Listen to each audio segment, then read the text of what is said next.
Start the recording, and if you have questions, go ahead and raise your hands, and you can ask him questions about his topic. What if you see a teacher who treats someone unfriendly? What will you do?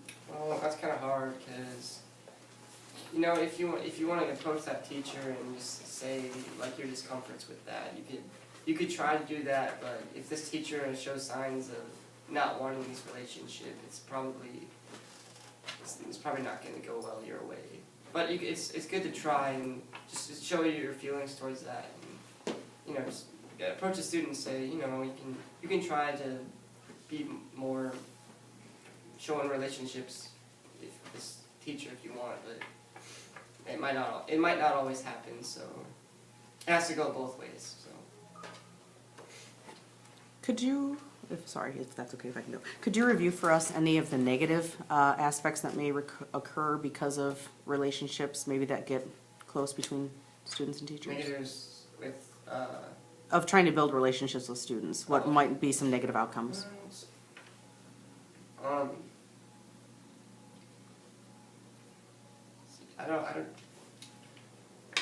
think that just getting too close, and I think was one of them, trying to seeing the teacher as your friend and like hoping that they will, you know, like give you like more time to, like playing favorites. That's one problem. Is like a lot of students don't like when teachers play favorites. You know, it's like being teacher's pet and stuff. That's a really bad term to use, but it's true. Some people see that as teachers having favorites, and they give them more time, and they'll like treat them better because maybe they play the same sport and stuff like that, and they know them better. But that's just something the student needs to work on. So, building those relationships. Yeah. I have like a two-part question. How would a student or teacher, like, if they have like a loose relationship, they aren't really like close to talk, how would they initially like bond into becoming a better relationship? Well, like I said, you could just like you ask questions in class. Just use your manners well, like saying please and thank you. You can discuss problems, express your thoughts in some certain areas.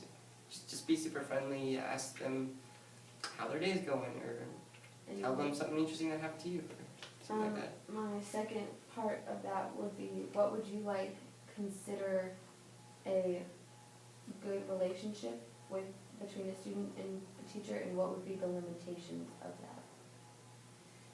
I mean, what that looks like? What would you consider a close student-teacher relationship, and if student and teacher do have a good relationship, what would be the limitations? Like, would they be friends on social media?